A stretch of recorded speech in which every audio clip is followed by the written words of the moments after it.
Hello दोस्तों, एक बार फिर से आप सभी को स्वागत करते हैं आपके अपने YouTube channel Tezpur math classes में। जैसे कि आप सबको मालूम है कि हम लोग ये जो बुक कर रहे हैं ये आर.एस. अग्रवाल बुक है और इसमें हम लोग 25 तक क्वेश्चन कर चुके हैं। आज हम लोग 26 से स्टार्ट करेंगे। देखेंगे 26 नंबर में क्या बोला है।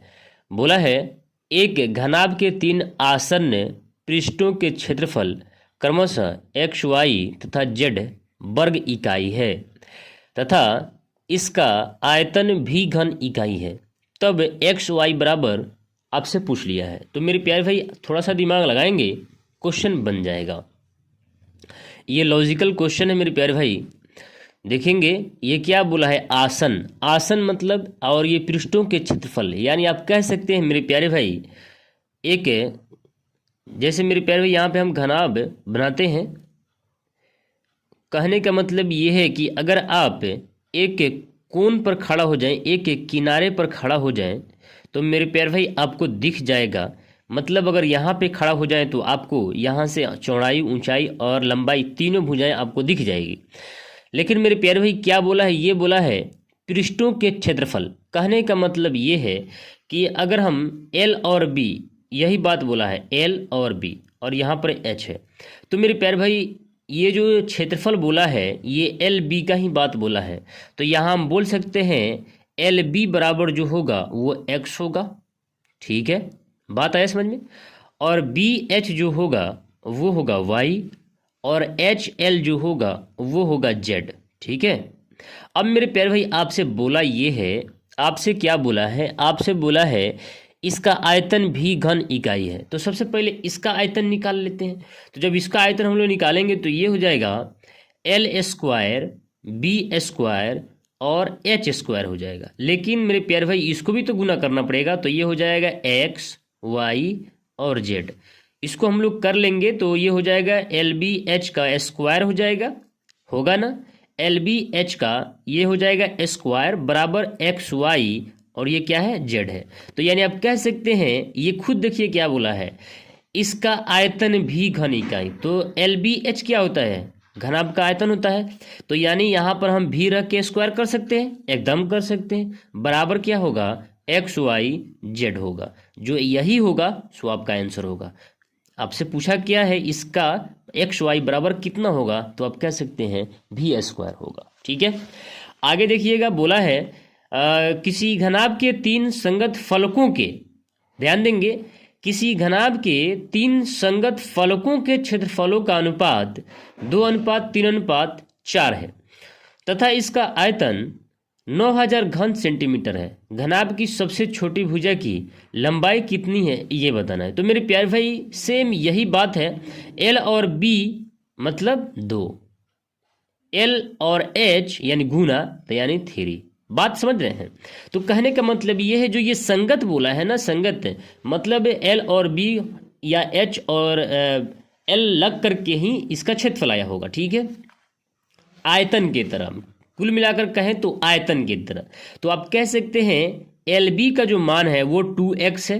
भाई मेरे यहाँ पर हम x मान लेते हैं, है ना। आपसे छोटी भुजा पूछा है ना, छोटी भुजा। और बी एच बराबर हम मान लेते हैं मेरे प्यारे भाई 3x। हम 3x मान रहे हैं भाई, 3x मान रहे हैं। और एच एल आप चाहें तो अनुपात में बैठा के x काट भी सकते हैं और यहाँ पर हो जाएगा 4x। बात आया समझ में। अब देखिए क्या होगा, उसी प्रकार से यहाँ पे जिस तरह हम लोग किए हैं यहाँ पे करेंगे तो ये हो जाएगा एल बी एच का स्क्वायर बराबर, इसको भी तो गुना करना पड़ेगा, 4 3 12 12 दूनी 24 क्या, और क्या एक्स गुना नहीं होगा, एक्स एक्स एक्स यानी एक्स का क्यूब होगा। बात आया समझ में, बात आया समझ में।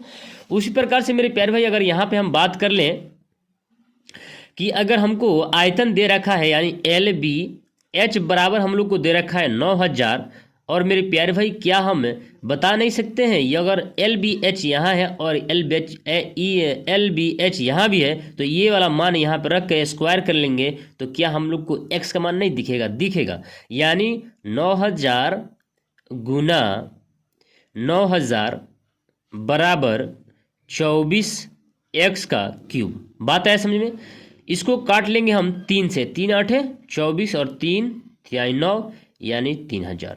ये 9 की 27 हो जाएगा और 27 पर कितना जीरो, 3 गो इधर और 3 गो इधर, यानी 6 गो। ठीक है, तो 6 गो जीरो और ये बराबर के उस पार है, बट्टा के नीचे आ जाएगा, बराबर x का क्यूब हो जाएगा। ठीक है, अब मेरे प्यारे भाई देखिए ये x का क्यूब है, ये भी क्यूब होना चाहिए। ठीक है, तो क्यूब कर लेते हैं। जब क्यूब करेंगे तो क्या होगा, ये हो जाएगा 3 और डबल जीरो हो जाएगा, और ये हो जाएगा मेरे प्यारे भाई 2। ये 2 का क्यूब है, ये 3 का क्यूब है।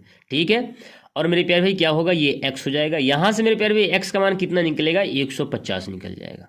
ठीक है, जब x का मान 150 निकल गया तो यहाँ से हम कह सकते हैं 15 दूना 30 यानी 300 हो जाएगा LBH, और यहाँ से हो जाएगा 15 या 45 450, और 15 चौकी 60 यानी हो जाएगा 600।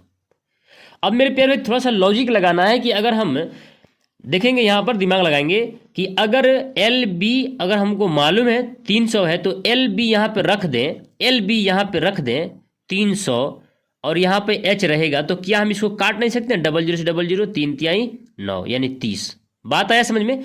उसी प्रकार से मेरे प्यारे भाई अगर हम जितना ही ज़्यादा संख्या से भाग देंगे उतना ही कम छोटा इसका लंबाई आएगा, यानी भुजा आएगा। बात आया समझ में? तो इसमें सबसे बड़ा कौन है? 600 है। 600 में 9000 से भाग करेंगे, 9000 में भाग करेंगे तो ये हो जाएगा मेरे प्यारे भाई, ऐसे हो जाएगा 15 छक 90, यानी आप कह सकते हैं जो सबसे छोटा भुजा होगा वो 15 सेंटीमीटर होगा। बात आया समझ में? आगे देखिएंगे 28 नंबर क्वेश्चन में बोला है कि किसी घनाभ की माप 25 सेंटीमीटर गुना 20 सेंटीमीटर गुना 4 सेंटीमीटर है। एक घन का आयतन इस घनाभ के आयतन से आधा है, मतलब एक और घन है, इस घनाभ से वो आधा है, तो घन के संपूर्ण पृष्ठ का क्षेत्रफल क्या है ये बताना है। तो मेरे प्यारे भाई यहाँ पे थोड़ा सा ध्यान देंगे, देखिएगा ये जो इसका आयतन है 25 गुना 20 गुना 4, ये तो पूरा आयतन हो गया। इससे आधा एक और घन की बात किया, एक और घन, ये घनाभ है भैया, ये घनाभ है और ये घन है, तो यहाँ से मेरे प्यारे भाई ये हो जाएगा 10, यानी कह सकते हैं यहाँ पे 1000 जो होगा ये होगा इसका आयतन। किसका? एक अन्य घन का आयतन होगा 1000। जब घन का आयतन 1000 तो आप कह सकते हैं कि घन का आयतन होता है a क्यू, यानी 1000, और यहाँ से हो जाएगा a बराबर 10। और मेरे प्यारे भाई आपसे पूछा गया है घन के संपूर्ण पृष्ठ, तो घन का संपूर्ण होता है 6 गुना भुजा का स्क्वायर, यानी 6 गुना 100 यानी 600 सेंटीमीटर। बात आया समझ में? आगे देखिएगा 29 नंबर क्वेश्चन बोला है कि किसी घन के विकर्ण की लंबाई 6 सेंटीमीटर है, घन का आयतन कितना होगा? मेरे प्यारे भाई मैं आपसे पूछता हूं, आपको अगर फॉर्मूला याद है तो फिर आप पीछे क्यों हैं बताइए। अगर आपको मालूम है कि विकर्ण होता है मेरे प्यारे भाई √3a बराबर कह दीजिए ना 6, विकर्ण ने बोला है, तो यानी a बराबर हो जाएगा मेरे प्यारे भाई 6 बटा √3। यहां से मेरे प्यारे भाई कैलकुलेट करेंगे इसको, तो ये हो जाएगा 3 दूनी 6 यानी 2√3 हो जाएगा। ये जैसे जैसे यहाँ पे देखिए √3 भाग कर देंगे, जब ये गुना करेगा तो 3 हो जाएगा, यानी 6√3 और ये 3 हो जाएगा। ठीक है, 3 से भाग कर देंगे 2√3 आ जाएगा। अब देखिए क्या है, घन का आयतन कितना होगा, तो घन का आयतन या भुजा निकल गया मेरे प्यारे भाई 2√3, तो आप कह सकते हैं घन का आयतन होता है वो होता है a क्यूब, यानी आप कह सकते हैं कि 2√3 का क्यूब कर देंगे। ठीक है, तो ये हो जाएगा क्यूब, 2 का क्यूब हो जाएगा 8, और ये 3 बार गुना होगा तो यानी हो जाएगा 3, और फिर एक √3 रहेगा। 8 तिरकी 24 √3 जो होगा सेंटीमीटर वो फाइनल आंसर होगा। ठीक है, देखिए बी नंबर में 30 नंबर क्वेश्चन देखेंगे, बोला है एक घन के विकर्ण की लंबाई 9√3 है सेंटीमीटर है, इसके संपूर्ण पृष्ठ का क्षेत्रफल कितना होगा ये बताना है। तो मेरे प्यारे भाई आपसे मैं पूछता हूं, सेम जो ये क्वेश्चन हम लोग बनाए हैं 29 नंबर उसी पर आधारित है। तो विकर्ण होता है √3/√3a लंबाई, और यहां पर दे रखा है 9√3। ठीक है, अब यहां से मेरे प्यारे भाई √3 कट देगा, ये a बराबर हो जाएगा 9। जब a बराबर 9 हो गया, भुजा की मान निकल गया, तो मेरे प्यारे भाई संपूर्ण पृष्ठ पूछा है, तो संपूर्ण पृष्ठ होता कितना है मेरे प्यारे भाई? संपूर्ण पृष्ठ होता है 6 गुना भुजा का स्क्वायर। ठीक है, तो 6 गुना यहाँ पे 9 रखेंगे तो 9 9 81। ठीक है, और 1 9 1 6 1 6 8 6 48 जो होगा वो इसका 886 जो होगा इसका फाइनल आंसर होगा। ठीक है, जो ऑप्शन नंबर आपको बी में दिख रहा है।